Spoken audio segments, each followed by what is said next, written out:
अस्सलाम वालेकुम वरहमतुल्लाहि वबरकातुहू। आज का मेरा लाइव आने का मकसद ये है कि जो शादियों का माहौल चल रहा है अभी, तो उसमें काफ़ी कुछ बात नई नई ऊपर ऐड हो रही है उसके अंदर। और बारात का तो आप हाल ही मत पूछो, क्योंकि आप देख रहे होंगे ना कि शनिचर को तो खास सैटरडे में नाइट में फुल एंजॉयमेंट होता है। 3 बारात यहाँ से आ रही है, 3 बारात वहाँ से जा रही है, मतलब पूरा रोड सब भरे हुए है। मस्त एकदम आदमी नाच रहे, लड़के नाच रहे, दारू पी पी के चरस गांजा एमडी लेके मस्त नाच रहे उन लोग। और हमारी जो लड़कियां हैं, जवान लड़कियां हैं, औरतें भी नाच रही एकदम डीजे पे, एकदम बैंड पे एकदम। तो मतलब काफ़ी माहौल रंगीन रहता है, एकदम अच्छा लगता है। और होना भी चाहिए, मतलब ये सब ज़रूरी भी है। शादी में मज़ा थोड़ी बार बार थोड़ी ना शादी होती है हमारी, एक बार होती है तो पूरी ताकत लगा देते हैं हम लोग उसके अंदर, पूरा पैसा मतलब यहाँ वहाँ से लेके पूरा ताकत लगा देते हैं। और जो मांगता हो तो मांगते रहे, देंगे क्या है, बचेगा तो देंगे ना, पहले हमारे खर्चे तो पूरे हो जाए। वो तो मांगते रहेगा, बोला दिया क्यों था उसको, जब सबर नहीं था तो क्यों दिया, उसको देना ही नहीं चाहिए था। ठीक है दे दिया, तो हम हमारे घर के काज में थोड़ी ना कमी रखेंगे। फिर चलती बड़ा धूम धाम एकदम, 3-4 बज रहा है रात में। कुछ लोग बेवकूफ़ सो रहे रात में 3-4 बजे। कोई सोने का टाइम है क्या उन लोगों का? ये तो बारात का टाइम है इन लोगों का। मस्त एकदम, क्या बताऊँ उनको, उनके बारे में क्या सोचना। हमारी शादी है तो हम तो जागेंगे ना, हम तो नाचेंगे गाएंगे। इससे क्या बोले, वो सो रहा तो सो, हम थोड़ी उनके नींद के चक्कर में हमारी शादी खराब करेंगे। ठीक है, हम तो जो बैंड बाजा डीजे 20-30 हज़ार रुपये जो डीजे में बैंड में जा रहा है, तो उसका तो पैसा वसूल करना पड़ेगा ना। तो बस वही चलता है पूरा पूरा रात, धूम धाम एकदम। कौन बीमार है हो, हमको क्या उससे, वो कोई कर, किसी का बच्चा बीमार है, किसी की माँ बीमार है, किसी की नानी दादी बीमार है, किसी का बाप बीमार है, वहीं 4 बजे तक एकदम धाम धूम चल रहा है अल्हम्दुलिल्लाह एकदम। काफ़ी हमारे दीनदार भाई भी उसके अंदर शामिल होते हैं, हमारी मस्जिद के वैसे इमाम भी शामिल होते, वो भी 4-4 बजे बराबर नहीं का पढ़ा के आते वो लोग भी, मतलब मना नहीं कर सकते। वो इमामत करना है ना मस्जिद में, कैसे मना कर सकते हैं वो। कोई कमेटी वाले का सगिया वाला निकला तो तकलीफ़ पड़ेगी फिर उसके अंदर, फिर 4 बात अलग घुसेंगी, फिर उसके इमामत में फिर तकलीफ़ निकालेंगे उसकी, चेंज कर देंगे। मस्जिद का में इमाम लोग ज़्यादा है तो उनके भी बच्चे, उनको भी देखना पड़ता है, मतलब वो सब बात को। तो उनकी क्या मजबूरी है ना बेचारों की, वो क्या करे, वो इतना यूपी बिहार से इधर आए रोजी रोटी के लिए अपना। ठीक है, उनको जो करता है करना है, तो उनको तो क्या चल रहा है, मतलब सब मिली जुली सरकार चल रही है। अब उसके बाद में मतलब क्या बोलूँ, अभी मेरा भी दिमाग काम नहीं कर रहा देख देख के, मतलब ऐसा रोना आता है, मतलब कि ये कौम कहाँ से कहाँ जा रही है और उसके जवाब जिम्मेदार कौन है, इसके समझ में नहीं आता है कि हम लोग को क्या हो गया है, मतलब क्यों किसी, एकदम इंसानियत मर चुकी है एकदम। 3-3 4-4 बज रहा है, मतलब थोड़ा तो मतलब फिक्र करो कि अब पहला ज़माना नहीं रहा। अभी हमारी इतनी ख़राब हालत हो चुकी है, हमारे दुश्मन रोज़ बढ़ते जा रहे हैं और हमारे ऊपर कर्जे भी बढ़ते जा रहे हैं, काम धंधे को ठिकाना नहीं है, लेकिन उनका शौक़ मतलब कम करने को तैयार नहीं है हम लोग। और अब हद तो यहाँ हो गई ना कि एकदम, मेरा सवाल है आप लोगों से कि मतलब कैसे ख़त्म होगा सब चीज़ें। शादी ये तो करो, धूमधाम करो, तुम कौन मना कर रहा है आपको, लेकिन दूसरे का भी सोचो ना कि 4-4 बजे तक आप जगह कर रहे हो, डीजे बजा रहे हो, बैंड बजा रहा हो, नाचने गाने हो, तो भाई आजू बाजू लोग का भी सोचो ना यार भाई, आपको कौन मना कर रहा है, आपकी खुशी में कौन खलल पैदा कर रहा है। लेकिन थोड़ा करो, समझो इसको यार, तो आसानी होगी। और आजू बाजू लोग दुआ भी देंगे आपको कि अल्लाह आपके निकाह में बरकत हो। और तकलीफ़ तो यहाँ होती है जब ऐसी शादियों में दीनदारों को भी शामिल होते देखते हैं ना, तो मतलब दिल दुखता है कि उनको मना कौन करेगा। अब यार जब हम लोग भी शामिल हो जाएंगे, बड़े बड़े दीनदार अच्छे अच्छे मस्जिद के पैसे इमाम बारात के साथ साथ में लगे रहेंगे, तो इनको मना कौन करेगा। मेरा सवाल है मतलब क्या किया जाए तो ये चीज़ धीमे धीमे कम हो। ख़त्म तो एकदम से नहीं होगी, ये तो मुझे मालूम है, लेकिन ये कम कैसे होगी कि जो सुन्नतों के जो जनाजे निकाले जा रहे हैं ना रात में, 3 जनाजे यहाँ से आ रहे, 3 जनाजे वहाँ से आ रहे, तो मतलब आपको क्या हो गया। मतलब इतना आलिम लोग, कुछ आलिम हैं गिनती के, कुछ 100 में से 10% है जो चिल्ला रहे हैं कि भाई इसको ख़त्म करो ख़त्म करो ख़त्म करो, लेकिन जो आलिम के जो 90% जो आलिम है ना, वो उनका सपोर्ट नहीं कर रहा है। तकलीफ वहीं है आ रही है। अगर वो निकाह पढ़ाने के लिए मना कर दे ना, और मना करने की तो बात ही क्या है। मतलब 3-3 4-4 बजे अगर कोई पैसे मांगो कैसे बुला सकता है। हमारे घर में कुछ काम होता है क्या हम पैसे मांग को बुला सकते हैं कि 4 बजे के फातिहा दे दो कि ये करना है क्या वो करना है, ये मेरे वहाँ बच्चा हुआ उसको अजान देना है, हम बुला सकते हैं क्या। तो निकाह में कैसे वो मतलब वो एकदम छाती पर चढ़ के उनको बुलाते हैं और पैसे मांग आ भी जाते हैं। टाइम होता है ना कोई भी चीज़ का, एक आम इंसान के लिए सोचना पड़ता है कि वो सो गया होगा उसको कैसे बुलाए। तो ये लोग कैसे एकदम बिंदास एकदम बुला देते हैं बोले, तो होगा कुछ मतलब पहले से बातचीत वगैरह होते रहती है उसमें। और हमारे जो मस्जिद के पैसे इमाम भी रात में उठ के फजर की नमाज भी पढ़नी है, रात में उठ के जाते कैसे कैसे जाते कैसे कैसे आते। उनको भी सोचना चाहिए ये जो निकाह पढ़ाते हैं, अगर वो चाह लेना कि निकाह नहीं पढ़ाए, तो मेरा मानना है किसी के बाप में भी ताकत नहीं है, बाप के दादा में भी ताकत नहीं है, तो बैंड और डीजे से अपनी बारात निकाल लें। और वो उसके बाद में फिर वो देखता हूँ मैं कि हमारे जो मस्जिदों के पैसे इमाम हैं बरोबर कंधे से कंधा मिला के बाइक पे बैठ के उनके साथ में जाते हैं निकाह पढ़ाने के लिए।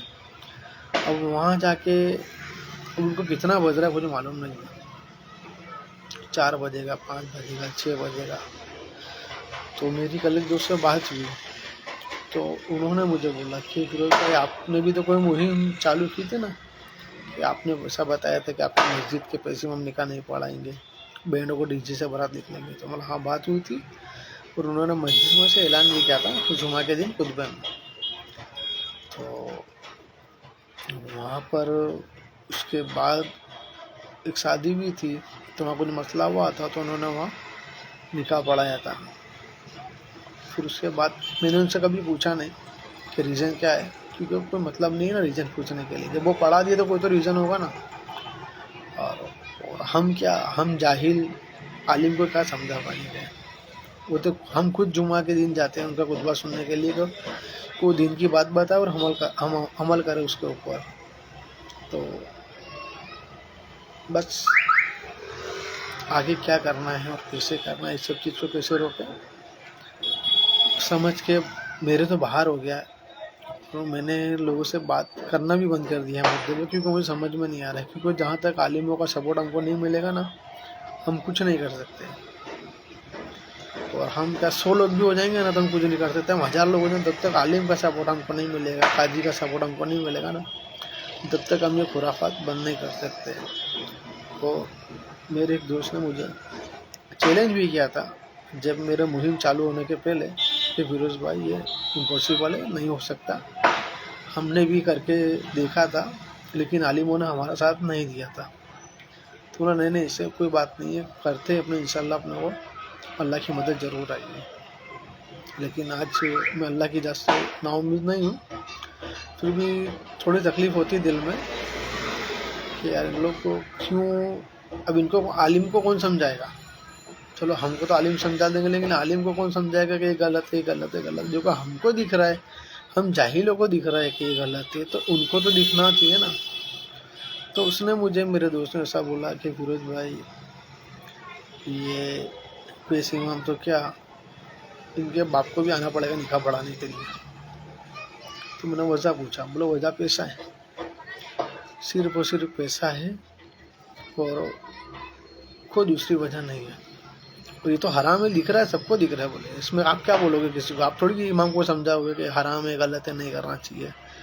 क्यों जाता है इमाम? पैसा मत दो, देखो दुनिया भर के फतवे ला के नहीं खड़ा करे ना, तो बोले मेरा नाम बदल देना क्यों इस बार, और मैं तुम्हारे साथ में खड़ा हूँ। बोला निकाह के लिए पैसा बंद करवा दो, ये बैंड और डीजे में तो क्या ऐसा सरे मोहम्मदी में भी निकाह पढ़ाना बंद कर देंगे।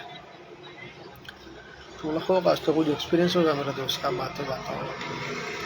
तो मेरा तो मुझे तो करना ही है दीन की खिदमत के लिए और हमारे कौम की खिदमत के लिए, मुझे तो काम करना ही है। लेकिन इस बैंड बाजे और डीजे की बारात के लिए तो मुझे कोई रास्ता नहीं दिख रहा है। और मेरा आप सबसे सवाल है कि आपके अगर कुछ आपके दिमाग में कुछ है इसका रास्ता हो, या आपके अंदर कुछ उसी सोच हो, तो प्लीज़ कमेंट में मुझे बताएं, या मेरा कॉन्टेक्ट नंबर पर फ़ोन करके मुझे बताएं। मैं हर जमात के साथ काम करने के लिए तैयार हूँ, चाहे वो कोई भी जमात हो, मैं हर जमात के साथ काम करने के लिए तैयार हूँ और दिन रात काम करने के लिए तैयार हूँ मैं। मुझे कुछ नहीं फ़र्क पड़ता क्यों कौन सी जमात है, लेकिन बस किसी भी तरह से ये रुके। और ख़त्म तो एकदम से नहीं होने वाला, क्योंकि शुरू भी एकदम से नहीं हुआ था, धीमे धीमे बढ़ा है, तो धीमे धीमे ख़त्म होगा। तो आप लोग बताइए मेहरबानी करके कि इसको कैसे कम से कम रोका जाए और हमारी सुन्नतों को हम जिंदा करें, ताकि हमको नबी को भी तो मुंह दिखाना है ना। इस तरह से हम उनको मुंह दिखाएंगे, ये मुंह लेके जाएंगे बैंड में नाचते नाचते गाते गाते रात को लोगों को परेशान करते करते, मतलब गैर मुस्लिम को ये इस्लाम बताएंगे हम लोग कि हमारा इस्लाम है, हमारे वहाँ शादियाँ ऐसे होती है। तो मेहरबानी करके अल्लाह को देख रहा, अल्लाह तुमको, तुम्हारे दिल में ये होना चाहिए कि इसका हिसाब देना हमको मरने के बाद। ठीक है, शादी तो 2-4 दिन की हो जाएगी, उसके बाद ज़िंदगी भर तुम्हारे अमाल में लिख दिया जाएगा ये, और तुमको देख के राह पे जितने लोग चलेंगे तुम्हारे अमाल नाम पे सब लिख दिया जाएगा इसमें। जितने गुनाह तुम्हारे पीछे हुए ना, तुम्हारे बाप दादा ने जो डीजे बैंड से बारात निकाले, पोते भी निकाल रहे, फिर उसका बच्चा निकालेगा ना, तो पूरा गुनाह दादा के इसाले सवाब में पहुँचने वाला है। तो मेहरबानी करके कम से कम आलिम दीन और दीनदार लोग किसी बारातों में जाने से परहेज करें, और कम से कम कुछ समझाने की कोशिश तो करें, मतलब अपने आप को अलग तो करें वहाँ से। चलो ठीक है, वो कर रहा है, इसको करने दो, लेकिन थोड़ा तुमको ऐसा उसको नाराज़गी तो दिखाओ कि ठीक है यार तू गलत कर रहा है, तू ऐसा मत कर। अब तुम बराबर कंधे से कंधा मिला के जा रहे हो, आगे फिर आके बोल रहे हो कि गलत है, उसने ऐसा किया, तो ये मुनाफिकत नहीं चलेगी और इसका भी जवाब देना पड़ेगा दादा को, बाप को, दूल्हे को, उसकी माँ को, उसके घर वालों को, तो जितने बाराती है सबका जवाब देना पड़ेगा कि सुन्नतों का जो तुमने जनाजा निकाला है ना, तो अल्लाह तुमको और हमारे नबी बख्शने वाले नहीं है तुमको। तो भाई थोड़ा मरना भी तो है ना, कि नहीं मरना है, ज़िंदगी भर इधर ही रहना है। तो थोड़ा देखो, पूछो किसी आलिम से कि कब्र में क्या क्या होता है। तो जो मजाक बना के रखा है ना, तो मतलब तुम मुसलमान भी हो, मतलब तुम बरोबर डीजे बैंड से बारात निकली है, तो भाई कम से कम, अब मैं क्या बोलूँ, मैं आपको दिल रोता है अपना, जो यार अपना कुछ कर, हम लोग के हाथ बंधे हुआ, मतलब क्या कर सकते हम, कुछ नहीं कर सकते। जब तक हमारे आलिम हमारे साथ में नहीं होंगे ना, हम कुछ नहीं कर सकते। इतनी बड़ी बड़ी जमातें सब खोखला है, मतलब कुछ नहीं है, बस सिर्फ जमात बना के बैठे हम लोग, और ऐसा कुछ नहीं है। मतलब आप देखिए, आपका कुछ हो तो बताइए मुझे, मैं आप 24 घंटा हर मकसद पे काम करने के लिए तैयार हूँ, खिदमत कल करने के लिए। और कुछ भी मसला हो, हमारी बहन बेटियाँ जो घर बैठी है वो मसले पे, शादी ब्याह के मसले पे, आप कोई भी मसले पे आप मुझे कॉन्टेक्ट करने की कोशिश करें, मैं ज़रूर इंशाल्लाह आपका साथ दूँगा मैं। और मेरी तो क्या औकात है, बस अल्लाह ताला से है कि खुलूस दिल से खिदमत खल करने की तौफीक अता फरमाए, और हमारे मुसलमान भाइयों को हिदायत दे, तो सुन्नतों पे अमल करने की तौफीक अता फरमाए, सुन्नतों को जनाजा ना निकाले कम से कम। अरे तुम, मैं कहता हूँ अगर तुम नेकी नहीं कर सकते तो गुनाह भी तो मत करो ना, क्यों हमारे नबी का दिल दुखा रहे हो? तुम उनको खुश नहीं कर सकते तो उनको तकलीफ भी तो मत पहुंचाओ ना उनको। ऐसा मतलब उनकी सुन्नतों का जनाजा तो मत निकालो बस। मगर मेरे इस वीडियो से किसी को भी तकलीफ होती हो, आलिम को, पैसे इमाम को, हमारी मस्जिदों को जो पैसे इमाम हो उनको, या कोई भी दीनदार हो, तो अगर मेरी कुछ बातों से अगर प्लीज़ मेरी बातों को ना पकड़े, मेरा जो जज्बात है उसको पकड़े, उसको ध्यान में रखे और उस पर अमल करने की तौफीक करे। और अल्लाह से दुआ करें कि हमें बचने और लोगों को बचाने की हम कोशिश करें। अल्लाह आसान करेगा। अल्लाह की जात से हमको उम्मीद रखना चाहिए। और दीन बहुत आसान है भाई, एकदम बहुत आसान दीन है। सुन्नतें भी बहुत आसान है और हमारे फ़ायदे के लिए ही है। और हम सब अल्लाह से बारगाह में दुआ करें कि अल्लाह हमें खिदमत खल करने की तौफीक अता फरमाए और पक्का सच्चा मुसलमान बनने की तौफीक अता फरमाए और मुनाफिकत से कोसों दूर रखे हम लोग। आमीन। अस्सलामु अलैकुम व रहमतुल्लाहि व बरकातहू।